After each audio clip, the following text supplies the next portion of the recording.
ఏడాది పాటు బంగారం కొనవద్దని ప్రధాని మోదీ చెప్పిన 2 రోజుల్లోనే కీలక నిర్ణయం తీసుకుంది. బంగారం, వెండి, ప్లాటినం దిగుమతులపై సుంకాన్ని పెంచింది. పశ్చిమాసియా సంక్షోభం నేపథ్యంలో కేంద్ర ప్రభుత్వం బంగారం, వెండి దిగుమతులకు కళ్లెం వేసేందుకు కీలక చర్యలు చేపట్టింది. ఈ 2 లోహాల దిగుమతులపై సుంకాన్ని 6 నుంచి 15% పెంచుతూ ఆదేశాలు జారీ చేసింది. దీంతో వీటిపై 10% basic customs duty, 5% agriculture and development cess విధించారు. ప్రస్తుతం రూపాయి విలువ భారీగా పతనమై డాలర్తో పోలిస్తే 95.75 వద్దకు చేరిన సమయంలో ప్రభుత్వం ఈ చర్యలు చేపట్టింది. దీంతో బంగారం, వెండి ధరలు మరింత పెరగనున్నాయి.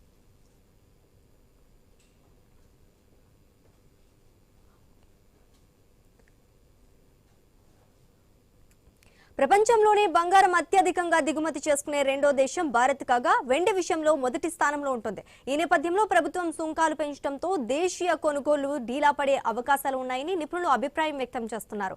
భారత్ కు బంగారం భారీగా దిగుమతి అవుతోంది. ఏటా 700 నుంచి 800 టన్నుల బంగారం వినియోగిస్తుంటే అందులో దేశీయంగా ఉత్పత్తి అయ్యేది పరిమితమే. 90% పైగా బంగారం దిగుమతి చేసుకుంటున్నాం. ఈ క్రమంలో కేంద్ర ప్రభుత్వం కీలక నిర్ణయం తీసుకుంది.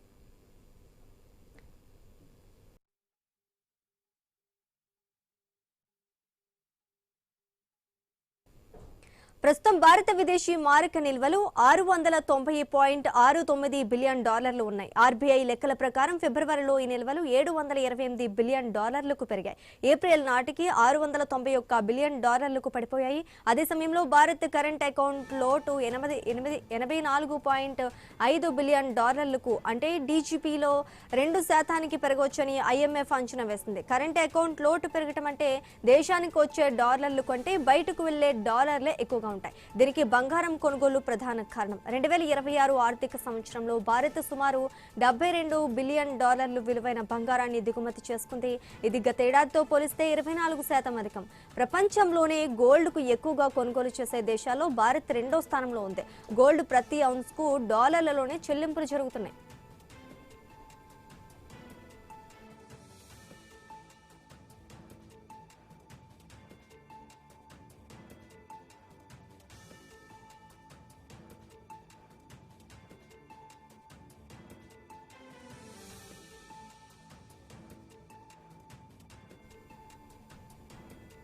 దేశ ప్రజలు గోల్డ్ కొనుగోలును ఏడాది పాటు గణనీయంగా తగ్గిస్తే ఆర్థిక వ్యవస్థలో కీలక మార్పులు వస్తాయి. బంగారం దిగుమతుల్లో 30 నుంచి 40% తగ్గితే 20 నుంచి 25 బిలియన్ ఆదా అవుతాయి. 50% కొనుగోలు తగ్గితే 36 బిలియన్ ఆదా అవుతాయి. ఇది అంచనా వేసిన కరెంట్ అకౌంట్ లోట్లో దాదాపు సగానికి సమానం. ఒక ఏడాది పాటు బంగారం కొనకపోవటం వల్ల విదేశీ మారక నిల్వలు మరింత పెరుగుతాయి.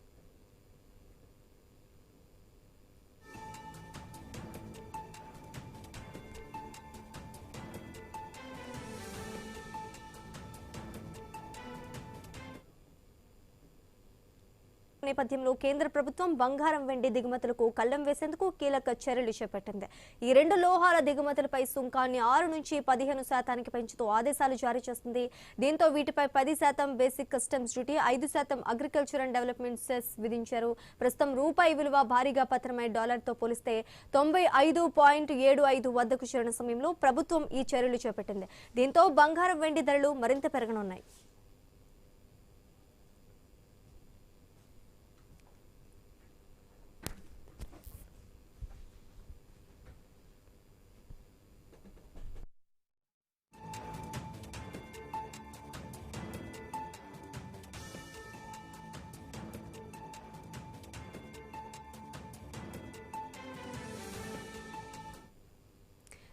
ఇదే అంశంపై మనతో పాటు డిస్కస్ చేయడానికి స్టాక్ అనలిస్ట్ ప్రభు గారు మనతో పాటు ఉన్నారు. ప్రభు గారు నమస్తే అండి. నమస్తే అండి.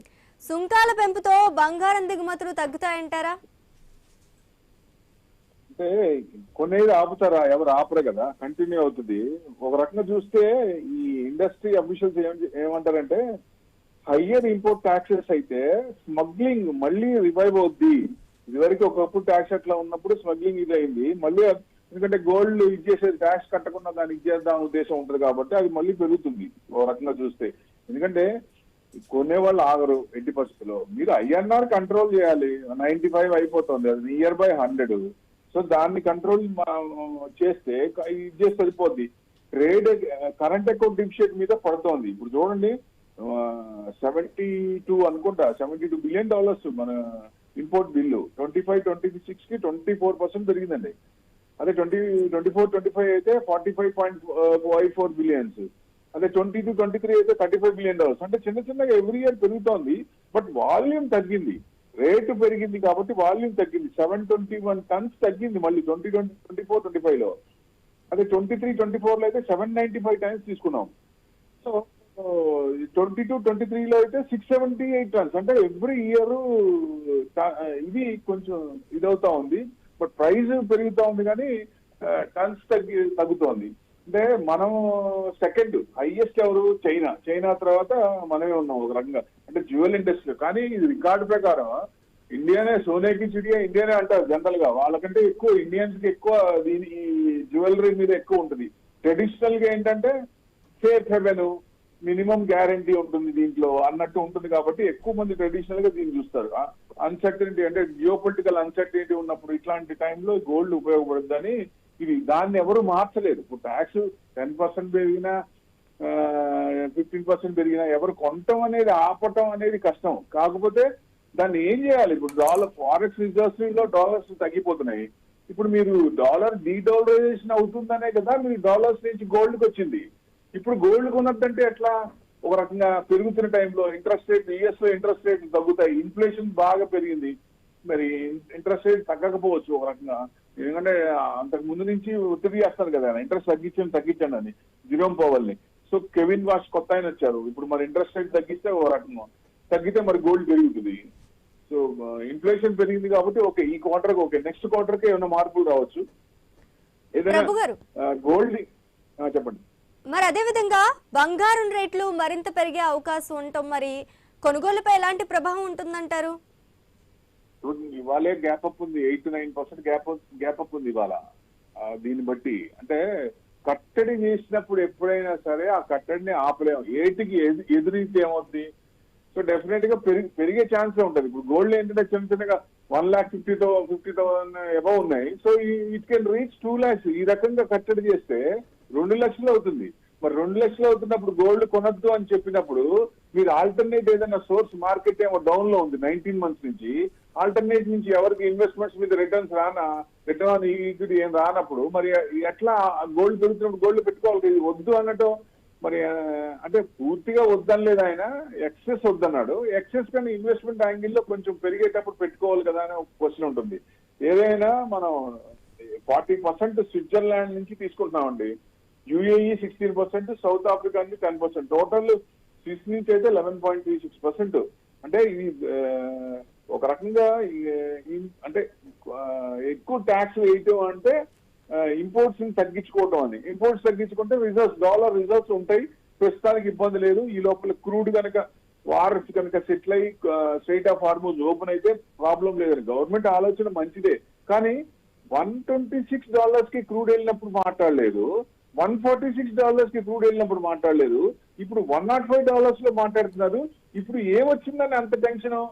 $105 కి ఎందుకు అంత టెన్షన్ పడుతుంది అర్థం? అంటే మనకు తెలియని బయటికి తెలియని విషయాలు ఏమన్నా ఉందా? భయానకంగా ఏదన్నా ఉందా? అంటే వార్ ఎస్కలేషన్ అవుతుంది. వార్ ఎస్కలేషన్ అనేది ఇద్దరికి అలసిపోయారు, సెటిల్ చేసుకోవాలని చూస్తున్నారు. ఎట్లా సెటిల్ చేసుకోవాలో అర్థం కావట్లేదు. అంటే అభిమన్యులాగా లోపలికి వెళ్ళారు, బయటికి రావడానికి తెలియట్లేదు. సో వారు ఎలా ఆఫర్లు తెలియట్లేదు. అది ఏదో ఒక పాయింట్ లో ఎండ్ పాయింట్ పడుతుంది. అందుట్లో అంతకు ముందే లాస్ట్ 20 days లాస్ట్ మంత్ లోనే పీక్ వెళ్ళింది, మళ్ళీ వెనక్కి వచ్చింది. సో ఇప్పుడు ఎందుకు మనం భయపడుతున్నాం? మన ప్రైమ్ మినిస్టర్ గారు ఇప్పుడు ఎందుకు అంత టెన్షన్ పెడుతున్నారు అనేది ఒక రకంగా అంటే మనకు తెలియని రిపోర్ట్స్ ఆయన దగ్గర ఉండొచ్చు, బట్ జనానికి క్లారిటీ ఇస్తే బాగుండేదేమో అనిపిస్తుంది. దీనివల్ల మనం క్రూడ్, పెట్రోల్, డీజిల్ తగ్గించుకుంటే మనం జనరల్ గా ఆ డాలర్ రిజర్వ్స్ కొంచెం తగ్గకుండా ఉంటాయి, డాలర్ లో కొనుక్కోవాలి కాబట్టి. ఇట్లాంటి కొంచెం విపులంగా చెప్తే బాగుండేదేమో. ఆయన ఆల్ ఆఫ్ ఏ సడన్ తక్కువలో ఉన్నప్పుడు, హైకి వెళ్ళినప్పుడు మాట్లాడలేదు, తక్కువలో ఉన్నప్పుడు చేస్తున్నారంటే ఇప్పుడు ఏదైనా టెన్షన్ ఉందా? అంటే వార్ ఇంకా 6 months అవ్వదు, ఇంకా 1 year కంటిన్యూ వద్దనే అనే భయం ఏదైనా ఉందా అనేది ఇంపార్టెంట్. ఓకే, మరి గోల్డ్ మార్కెట్ భవిష్యత్తులో ఫ్యూచర్ లో ఎలా ఉండబోతుంది అంటారు? గోల్డ్ డెఫినెట్ గా మీకు 2 లక్షలు అనేది 3 లక్షలు కూడా దాటే అవకాశం. ఈ రకంగా కట్టడి చేస్తే 3 లక్షలు కూడా వెళ్ళే ఛాన్స్ ఉంటుంది ఈ రకంగా చూస్తే. ఎందుకంటే 10 grams నేను చెప్పేది 10 grams అతి తొందరలోనే 2 లక్షలకి వెళ్ళే ఛాన్స్ కూడా ఉంది. సో ఎట్టి పరిస్థితుల్లో ఎవరు ఆగరు, కొనటం ఆగరు. అక్కడేమో ఐఎన్ఆర్ తగ్గిపోతాయి, డాలర్స్ తగ్గిపోతాయి, టెన్షన్ ఇది ఓ రకంగా చూస్తే. అన్నిటికీ మూలం వారు plus state of Hormuz crude oil మనకు సెటిల్ అవ్వాలి. ఇది సెటిల్ అయితేనే ఈ ఇబ్బంది. అది సెటిల్ అవ్వదు ఇప్పట్లో, ఇంకా 1 year కంటిన్యూ అవుతుంది అనేది యుక్రెయిన్ రష్యా లాగా రావణ కాష్టం లాగా ఇది కూడా అట్లానే ఇంకా కాలుతా ఉంటది, కంటిన్యూ అవుతుందా అనేది ఏమన్నా రిపోర్ట్స్ తెలిసినాయా? అందుకే అలా చెప్తుందా గవర్నమెంట్ అనేది ఒక ఇది. ఏది ఏమైనా జనం మంచి కోసమే చేస్తారు కాబట్టి, అంటే చెప్పేది ఇంకొక రకంగా సాఫ్ట్ గా కొంచెం మామూలుగా చెప్తే బాగుండేది. ట్యాక్స్ పెంచము అని 2 రోజుల కిందే చెప్పి మళ్ళీ 2 days లోనే ట్యాక్స్ 10% పెంచారంటే మరి రేపొద్దున ఉన్న గోల్డ్ కూడా చెప్పమంటే పరిస్థితి ఏంటి? ఆ భయం వస్తుంది అందరికి, ఆడవాళ్ళలో. Right, thank you Hello? Prabhu గారు.